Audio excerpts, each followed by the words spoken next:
Mana di mana anak kambing saya? Anak kambing saya ada di pohon waru. Caca marica caca marica caca marica ada di pohon waru.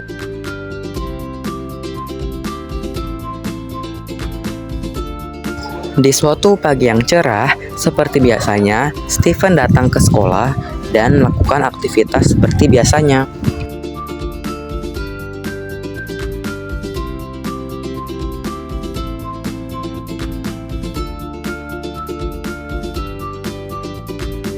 Saat sesi pembelajaran dimulai, Steven mulai mencatat materi yang diberikan oleh gurunya.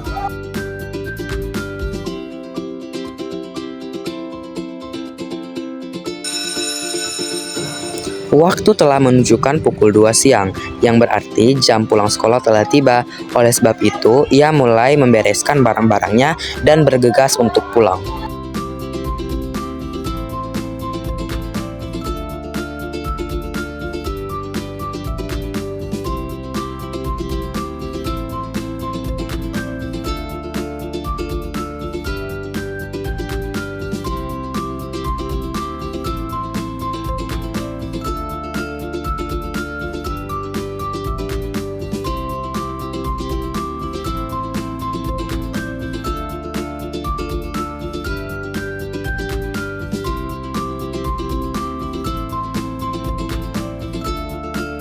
Sesampainya di rumah, ia mengajak temannya untuk bermain kelereng seperti yang biasanya mereka lakukan setiap hari.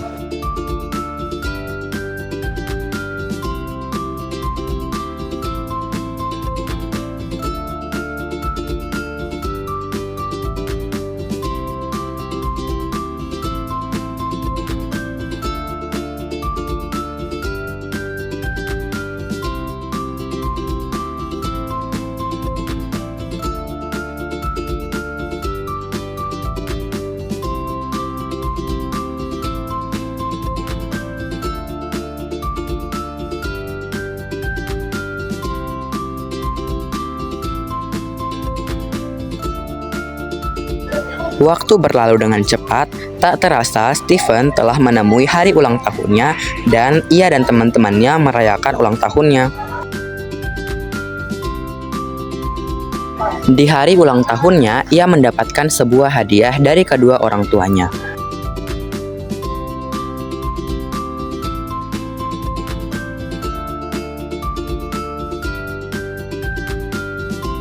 Saat ia membuka kadonya, ia sangat senang karena ia mendapatkan sebuah kado berupa ponsel yang diberikan oleh kedua orang tuanya.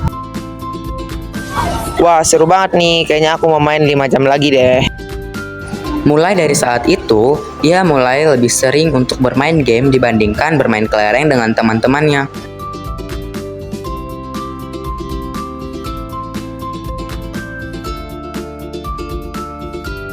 Steven, main yuk.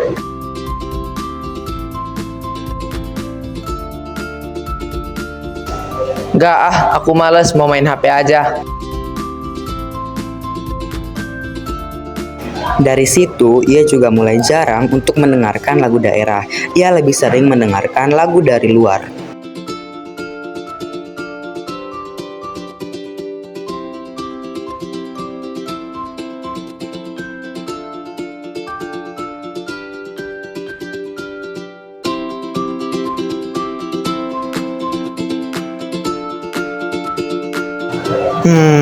Kayaknya main kelereng dan dengerin lagu daerah itu udah gak zaman deh. Aku mending gak usah ikutin lagi deh, kampungan. Sosialisasi dan kita sendiri harus menjadi teladan terlebih dahulu. Kan ini budaya lokal ya. Bagaimana mengampanyekan budaya lokal sehingga bisa diikuti oleh generasi muda. Ya, sosialisasi kan, tunjukkan contohnya.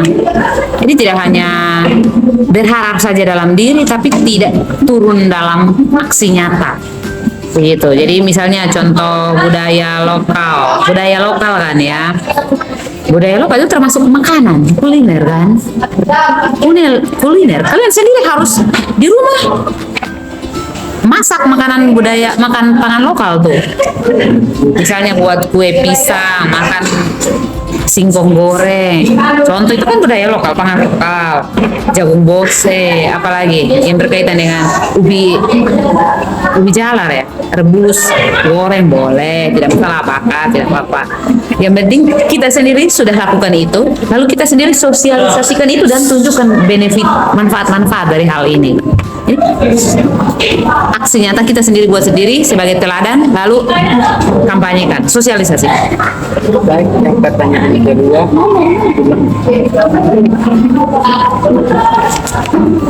Pertanyaan kedua itu bagaimana caranya atau solusi untuk menumbuhkan rasa percaya diri bahwa budaya lokal itu adalah identitas, bukan sesuatu yang memalukan, karena di sini kami melihat bahwa anak-anak zaman sekarang itu mereka terkadang menganggap bahwa budaya kita itu kalah dengan budaya dari luar. Identitas, ya itu betul sekali, itu adalah kekayaan intelektual yang tidak bisa dibeli dengan uang. Itu harus bangga, jangan sampai kita itu kalau orang minder dengan budaya lokalnya, entah itu makanan, entah itu apa ya, tradisi yang sehat ya. Nah, dalam hal ini tradisi, kalau budaya-budaya ketimuran ibu lihatnya ya, ketimuran itu lebih beradab, lebih menghargai yang namanya sopan santun, yang dijaga dengan kita terus melakukan dan sosialisasikan lah, karena mindsetnya adalah itu tuh kekayaan intelektual yang tidak boleh ditukar dengan uang, begitu. Jadi ya harus dilakukan, sadari itu bahwa itu tuh anugerah Tuhan buat daerah tersebut. Contohnya daerah NTT kan, NTT pun banyak sekali beragam suku, banyak suku dari Flores, Timor, Sumba, Alor, Rote, Sabu. Itu suku besar ya yang disebutkan ini. Masing-masing dengan dia punya budaya. Itu pun budayanya itu beragam. Ya, itu bangga. Itu adalah kekayaan yang jangan dibiarkan untuk digerus oleh budaya yang seragam yang dari luar. Sayang sekali karena itu ketika terkikis itu harga diri loh. Masa kamu biarkan untuk terkikis seolah-olah mau diinjak gitu loh. Jadi kamu harus pertahankan, itu budaya adalah kekayaan dan identitas saya. Jangan biarkan untuk digerus oleh global atau yang seragam. Aduh, sayang sekali. Baik, terima kasih Mbak Naja pendapatnya. Sampai jumpa di lain waktu. Kenapa globalisasi atau modernisasi itu cukup mempengaruhi ya masyarakat Indonesia, yang budaya lokalnya itu semakin tergerus? Karena yang pertama media sosial, ya, informasi yang tersebar luas, ya kan? Dengan informasi yang tersebar luas itu akhirnya kita semakin terbuka dengan informasi-informasi dari luar negeri, dari budaya-budaya luar, sehingga pada akhirnya kita juga turut meniru apa yang kita lihat, ya kan? Karena sifatnya manusia kan juga melihat dan meniru, mendengar, kemudian turut menjadi sesuatu yang disukai. Nah, dan ini sudah pasti poin utamanya adalah kita kurang cinta terhadap budaya kita sendiri. Karena kurang cinta dan kurang mengapresiasi budaya kita sendiri, akhirnya ya udah dia mulai tergerus dari zaman ke zaman, tidak ada yang melestarikan, makin punah, makin tidak dikenal, sampai akhirnya mungkin akan habis, tidak dikenal oleh generasi selanjutnya lagi. Lalu apa solusinya? Ya sudah pasti menanamkan rasa cinta terhadap budaya. Dengan cara apa sih? Dengan cara pakai batik, coba deh pakai batik. Ya, karena itu satu kebanggaan buat kita harusnya. Apresiasi anak-anak bangsa yang menggunakan batik. Jangan menganggap itu kuno. Ya, lalu habis itu hal lainnya lagi, bisa mendengarkan atau combine antara musik punya lokal dengan musik yang di luar negeri. Contohnya begitu, mengcombine atau mengakulturasi budaya, itu bisa. Ya, itu saya nomor satu. Oke, jadi faktor yang membuat anak muda zaman sekarang lebih suka dengan budaya luar dibandingkan dengan budaya lokal, karena apresiasinya kita kepada budaya kita kurang, sehingga tidak suka dengan budaya sendiri. Tapi yang paling mendasari juga adalah mungkin menjadi trending. Budaya-budaya luar ini kadang-kadang menjadi tren di anak-anak muda, ya kan? Apalagi trennya kan sudah sangat cepat menyebar melalui sosial media. Jadi dianggap itu menjadi lebih keren dibandingkan kita punya. Padahal sebenarnya punya kita tidak kalah keren juga, ya kan? Jadi karena gaya hidup atau lifestyle dari luar yang akhirnya membuat kita lebih suka yang di luar daripada yang punya kita sendiri. Menurut Ibu, kenapa masuknya budaya luar atau globalisasi itu menggerus kearifan lokal dan budaya?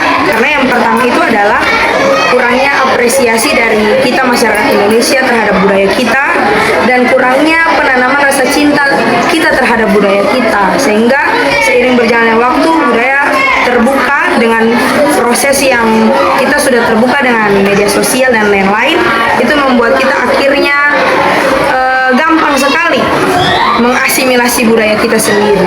Itu yang pertama. Lalu yang kedua, kenapa sih kita lebih menganggap budaya kita itu kampungan daripada budaya di luar sana? Karena mungkin tadi rasa cinta tanah air yang kurang terhadap budaya kita, apresiasi yang kurang itu, sehingga pada akhirnya kita sampai di menjudge punya kita sendiri. Lihat orang lain punya lebih bagus dan menganggap punya kita tuh kuno. Apalagi trending-trending yang terjadi di luar negeri sana, gampang sekali kita dapatkan melalui media sosial kita. Jadi menganggap itu lebih keren, lebih oke, lebih trendy, lebih up to date daripada punya kita. Karena tadi kembali lagi rasa cinta yang tidak ditanamkan di dalam diri kita, mulai dari keluarga, sekolah, atau dimanapun, ya seperti itu. Lalu kira-kira solusinya apa? Apa solusi yang bisa diberikan adalah kembali lagi memulai dari diri sendiri. Bagaimana caranya kita bisa menghargai, mengapresiasi budaya kita. Lukisan-lukisan yang begitu indah bukan cuma ada di Paris, tapi ternyata di Indonesia juga ada. Bahkan lukisan tertua itu ada di Indonesia, ya ada di Makassar sana. Kita harus apresiasi itu. Jangan kita lihat, wih lukisan Mona Lisa lebih bagus. Kita harus lihat punya kita, ternyata punya kita juga ada, gitu ya. Pakaian yang kita punya yang sudah internasional, bahkan orang-orang di luar negeri mengakui, harusnya kita senang dan mengapresiasi itu dan kita pakai. Jadi memakai adalah salah satu solusi bagaimana kita bisa mencintai dan melestarikan budaya kita. Lalu selain itu kita juga bisa menyebarluaskan itu, jangan cuma pakai saja.